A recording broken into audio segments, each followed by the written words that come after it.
Hi there. Today, the spiritual attribute that I'm going to talk about is the one that is called purity. Now, I'm sure you've probably all got various ideas of what purity means, and in our lives, all of those are accurate. But when it comes to the spiritual attribute,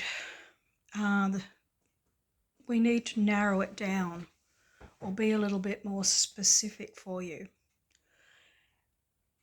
When you first became an individualized soul, incarnating for the very first time in a human body, millennia ago, for most of you, your soul was innocent. So that is a purity in itself. Now, your soul is still pure, but it's lost some of its innocence. And I don't mean to say that your soul has been guilty of anything. I'm talking about the purity of the soul at the beginning knew nothing really. Certainly knew nothing of human existence, material existence, and what would need to be done to survive it. So in each lifetime, our soul works through a personality. The original personality was one that was geared for survival. And the soul had to try to control that personality, but it didn't know how. Basically, it's just had to do its best. And the personality really ruled, and it was survival. You killed someone else so you could eat.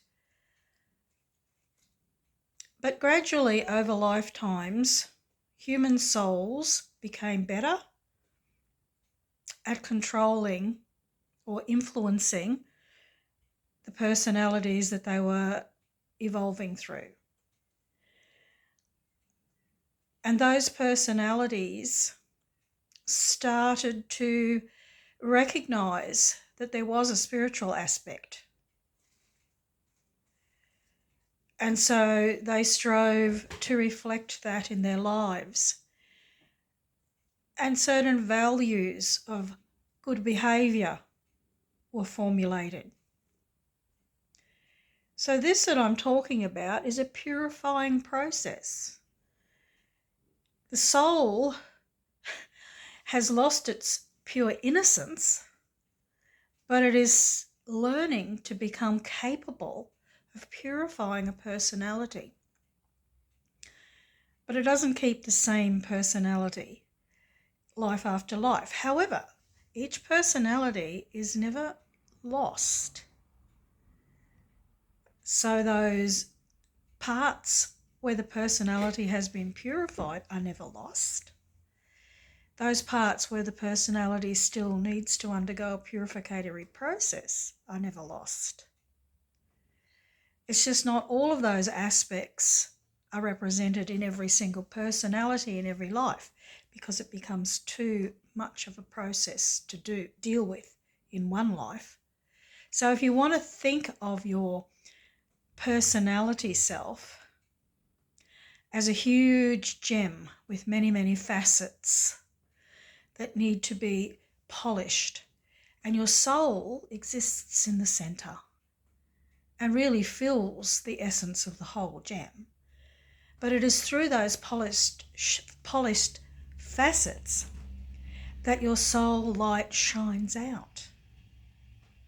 So the longer your purificatory process as a human soul/personality has been going on, the more polished facets you have, the brighter your light shines.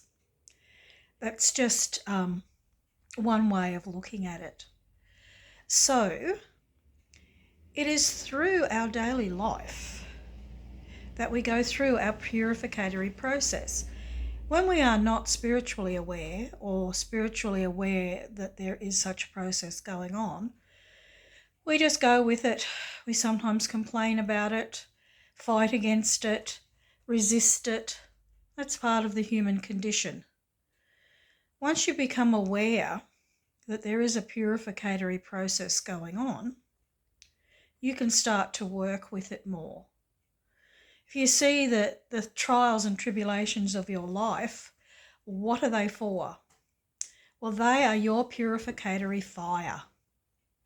Okay, that is a symbology that runs throughout the ancient wisdoms, throughout so many cultures, being purified in the fire. Unfortunately, it was mistranslated by the Christian Inquisition, where they burned heretics and so-called witches at the stake to purify them, purify their souls. Certainly, that's not the process at all. This purificatory fire does not involve anybody being burned physically. You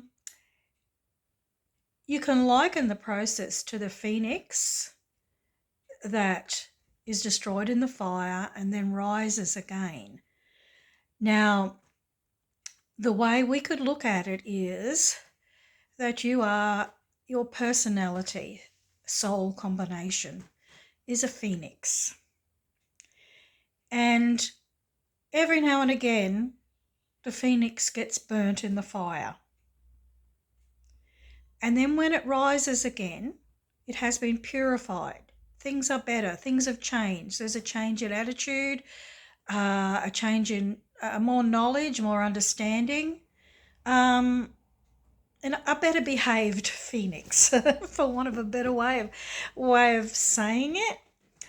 And so that better version of the phoenix goes about living its phoenix life, whatever phoenixes do, but it may get corrupted again in certain, maybe not any steps backwards, but that can happen a little bit on the journey, or it's just gone down some other roads it hasn't travelled before and they perhaps have tainted it, and so it's time for it to burst into flames again so it can be purified and reset.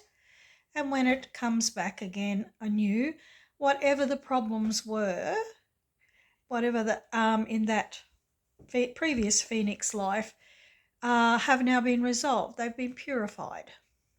Now, it's not quite as simple as that for us humans, but sometimes a little story like that can help us, particularly when we're in the midst of our current fire.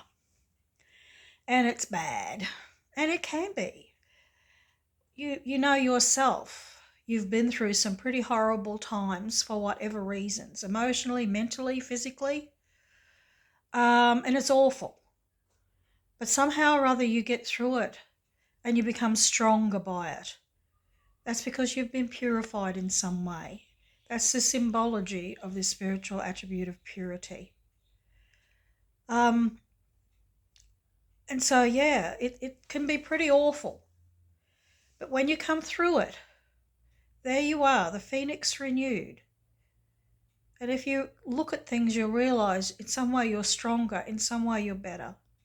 If you're not, then you haven't really come through the fire yet. You've only come through a stage. So if you realise, oh, this has destroyed me, my mental health is terrible, I'm worse than I was when this started, well, then you know you're still in the fire. And you need to seek whatever help you can so that you can actually address the issues that are now your new problems. Some people have a lot of short little fires, short, intense, but they're very well marked. Other people are living a life where they're in the fire for virtually the whole life. And that can be extremely hard.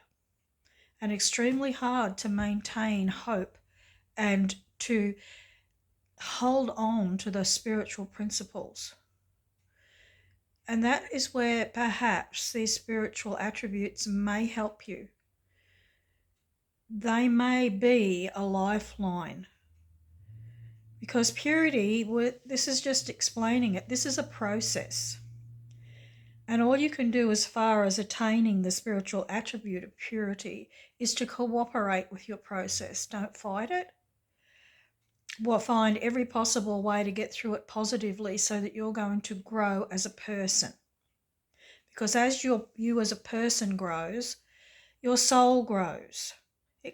The soul started out so innocent, and every life you lead, your soul becomes more educated in the ways of material existence. So by the time you come through your final purificatory fire, you become the fire of the soul. A soul that now has mastered physical existence and now no longer needs to incarnate again. A fiery soul who can be a beacon and a guiding light for others who are still going through the cycles of incarnation. So it may not feel like it when you're going through the fire, but in the long run, it is worth it. And if you can approach life's trials from this angle, it may help you to just get through it and to get through things quicker. Knowing who you are, which is a beautiful, strong, knowledgeable and powerful fiery soul, having that human existence and needing that human existence with all its ups and downs to reach that ultimate self-mastery. That means you are your soul, truly and in every way, consciously, and no longer need to incarnate into a physical body any longer.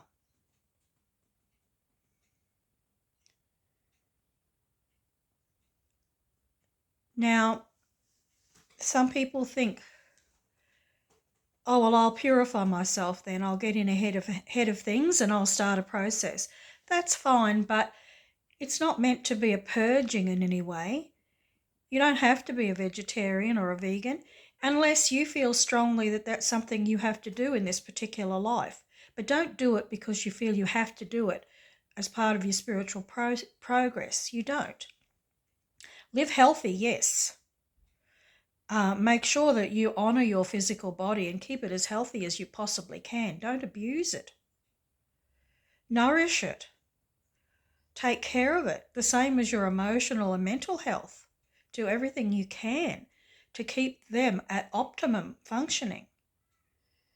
But that's only like the bottom floor of any purificatory process.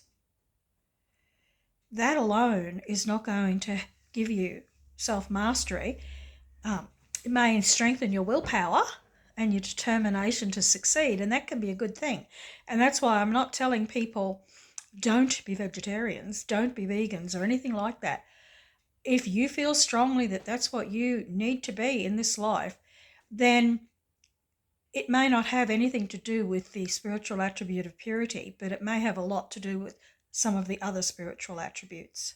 But I just felt that I needed to separate that kind of purification from the spiritual type of purification that I'm referring to when we talk about the spiritual attribute of purity. I'll leave you with what I've said to think about. And if you do think about it in your quiet times, you'll find that you'll get a greater understanding of what I have been trying to convey to you. And some of it will be on a more personal way, that something about purity for you and the spiritual attribute of purity may be something very, very different in this life to what it is to another person in this life, their current lives. So only so much can be said generally, and the rest is up to you to discover more. And that can most likely be said to some degree or another with all these spiritual attributes. You need them to speak to you personally so that you can use them as your own personal tools on your path of self-mastery. Thank you.